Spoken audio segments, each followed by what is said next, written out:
Assalamualaikum warahmatullahi wabarakatuh. Apa kabar anak-anak semuanya? Ibu harap kalian dalam kondisi sehat-sehat walafiat ya. Oke anak-anak, kali ini pertemuan kita yang berkaitan dengan beberapa materi untuk di semester ini ya. Ibu harap kalian bisa menonton video atau tayangan yang ibu kirimkan kepada kalian. Selamat menyaksikan. Baik anak-anak, kali ini kita lanjut ke materi kita, yaitu yang berkaitan dengan teks diskusi ya. Nah, di mana kita ketahui ya, di dalam berdiskusi itu tentunya ada materi diskusi. Di dalam materi diskusi kita bagi lagi, yaitu terdiri dari pengertian diskusi, tujuan diskusi, dan ciri-ciri dari diskusi. Nah, kita lihat dari pengertian diskusi ya, kita ketahui bahwa sebenarnya diskusi itu merupakan suatu interaksi atau komunikasi, interaksi berkomunikasi yang terjadi antara dua pihak ya. Apakah itu dari individu ke individunya atau individu dengan kelompok ya, atau juga antar satu kelompok dengan kelompok yang lain. Apabila terjadi interaksi dari kedua belah pihak ya, nah itu sudah dapat dikatakan sebagai berdiskusi. Atau pengertian diskusi kalau secara tertulis adalah bertukar ide atau gagasan dan pendapat mengenai sebuah topik atau permasalahan.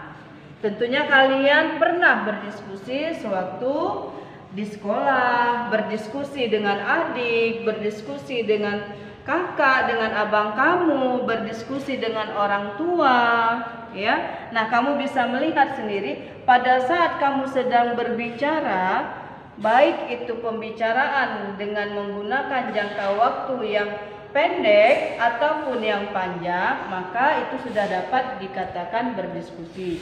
Apabila pembicaraan itu kalian membahas ya suatu masalah atau suatu topik, nah itu sudah dikatakan sebagai berdiskusi ya.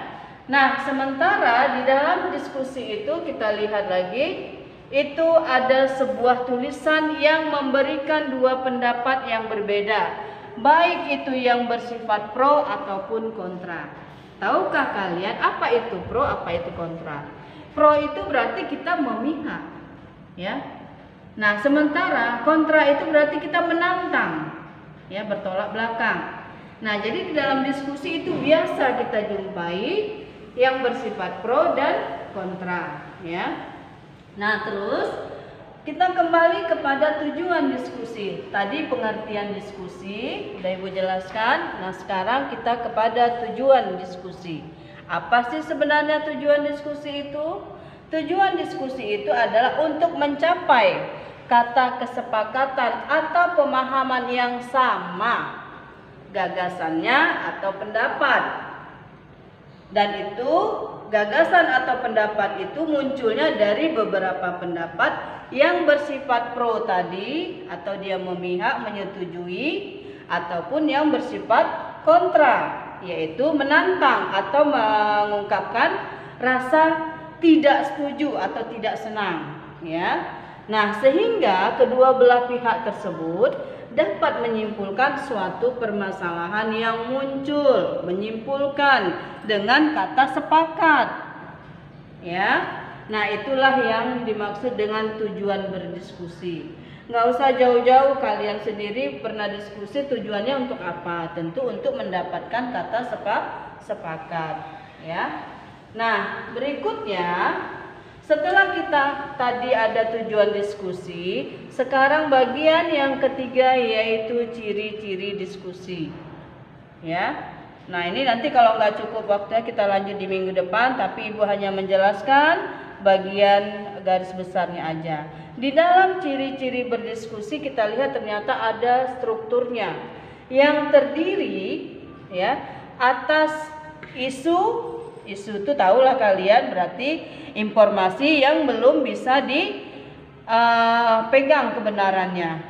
Terus argumen berarti sama halnya dengan pendapat-pendapat dan juga merupakan daripada simpulan, ya. Nah, bagian yang kedua dari ciri-ciri diskusi yaitu memuat suatu informasi yang bersifat informatif, argumentatif atau alasan yang kuat. Nah, kenapa? Karena informasi yang bersifat informatif ini memang harus benar-benar ada, kan gitu, berdasarkan fakta. Nah, bagian yang ketiga ciri-ciri diskusi yaitu menerapkan unsur kebahasaan. Di dalam unsur kebahasaan itu, baik anak-anak, ciri-ciri diskusi bagian yang ketiga yaitu menerapkan unsur kebahasaan. Ya, kita ketahui di unsur kebahasaan ini mulai dari adanya diksi. Diksi itu adalah merupakan pilihan kata, ya. Jadi di dalam kebahasaan itu ada diksi, pilihan katanya itu harus tepat, ya. Terus bagaimana kita menggunakan gaya bahasa. Nah, di dalam diskusi apakah itu perlu digunakan semuanya? Perlu, ya. Nah, di dalam berdiskusi supaya tidak muncul kebosanan atau kekakuan di dalam pembicaraan itu, kita bisa aja menggunakan gaya-gaya bahasa, ya. Oke anak-anak, mungkin sampai di sini dulu materi kita yang berkaitan dengan diskusi. Kita akan lanjut ke pertemuan berikutnya, ya, minggu depan, yaitu masih berkaitan dengan teks diskusi. Oke anak-anak.